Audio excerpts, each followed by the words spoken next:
大家好，我係奧巴，今日想同大家講《暗算2》呢一套由 Ben Affleck 同 Jon Bernthal 主演嘅動作片，又好唔好睇呢？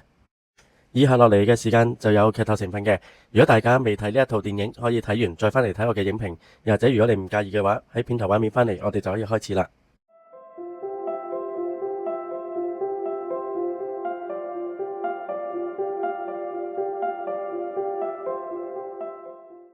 首先都同大家講下呢一套電影嘅故事大綱先啦。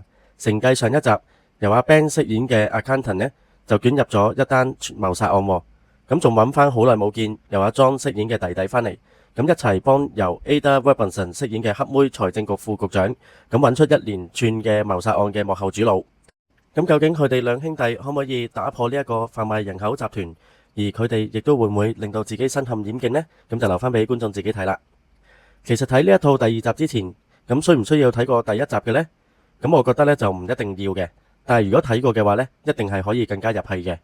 譬如一開始俾人殺嘅阿叔同埋阿女主角黑妹，咁同阿 Ben 係有啲咩關係嘅呢？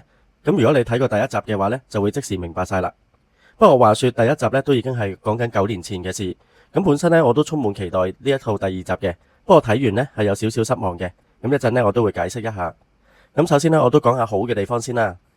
今集比起第一集呢，係多咗兩兄弟嘅互動啦，咁加深咗兩個嘅兄弟情。咁佢哋嘅互動呢，係都幾有趣嘅。咁因為阿 Ben 就自細患咗呢一個高功能嘅自閉症啦，性格呢就可能對一般嚟講呢係有啲古怪嘅，連溝女呢都唔係好識溝啊。咁同細佬嘅性格係截然不同嘅。咁當中佢哋喺酒吧，阿細佬見到大佬呢，識得去跳舞溝女嗰一幕呢，我覺得係幾有 feel 嘅。咁同埋見到兩個大男人瞓喺同一張床，又係有說不出嘅有趣嘅。咁有啲情節係回應翻第一集，咁譬如阿 Ben 啲刀叉啊會放得好整齊啊，又會吹一吹手指頭呢啲嘅小動作啊，以至佢嗰架嘅旅行車啊。咁如果有睇第一集嘅話呢，回憶就會即刻翻晒嚟啦。同埋呢都有 connect 翻兩集嘅效果啊。最後嘅槍戰場面呢係好睇嘅，動作同槍戰效果呢都係睇得好爽嘅。跟住呢，我就講下覺得冇咁好嘅地方啦。故事性呢，我就覺得第一集強好多。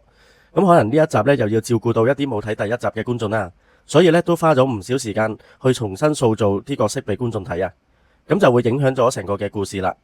咁另外啦，全套電影呢，我覺得係冇乜記憶點嘅。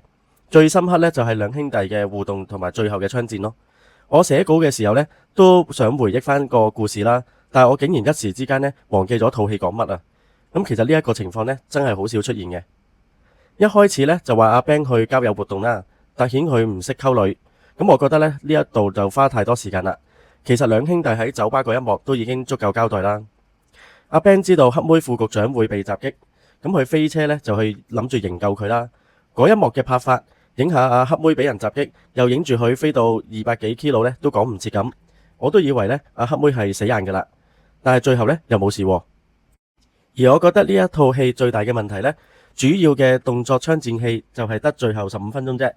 本身呢都想睇多啲兩兄弟合作殺敵嘅場面嘅，咁而家呢就真係十分之唔夠喉啊！槍戰呢雖然係睇得好爽啦，但係亦係主角光環呢太嚴重啦。